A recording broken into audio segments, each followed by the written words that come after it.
If you walk into a tropical forest, you will essentially miss 90% of the animals that are there.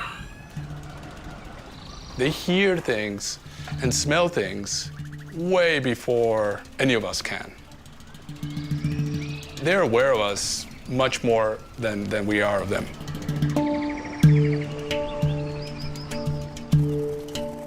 Ese es el armadillo. El armadillo gigante. Gigante, sí. El más grande del mundo. Aquí, Uy. una danta mostrando Sí. el diente, como sonriendo para la cámara. With camera traps and other passive sensors, we now have technologies that collect information no matter what. You can put them in a very large area, and then they will snap a picture of an animal going by. And the amount of information that you can get from them is incredible.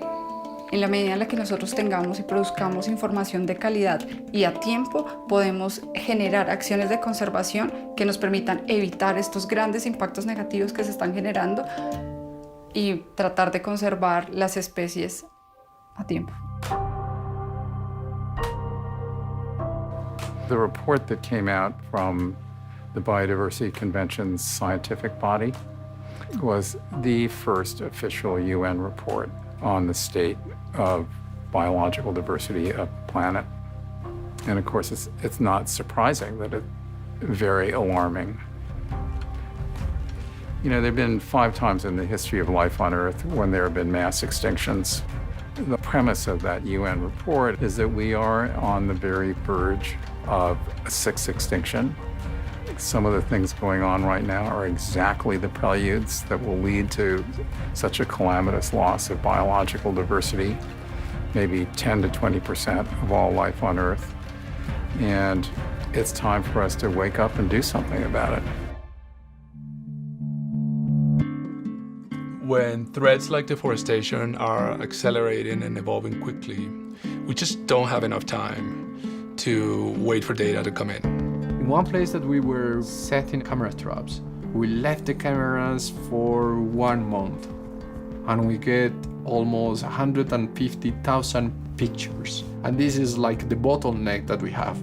We improved the system to collect the data, but we are quite slow in processing and analyzing this information. The second barrier that we identify with camera trap data is that the data is siloed. And it's very difficult to have like a big picture of what all this data is telling you if it's all in different places. Wildlife Insights is a response to these barriers. Wildlife Insights is a cloud-based, AI-enabled platform that allows many different organizations to upload, store, manage, and share their data and derive meaningful insights from that data. The hope is that it's going to drastically speed the process of getting the data from in the field on the camera to up in the Google Cloud and open for analysis and mapping. Buenísimo. Ahora, otra cosa muy importante. The first priority for the AI models is being able to distinguish if there is an animal in an image or if there's just a blank background with no animal in it. Esto es una pesadilla para la gente que está haciendo fototrampeo.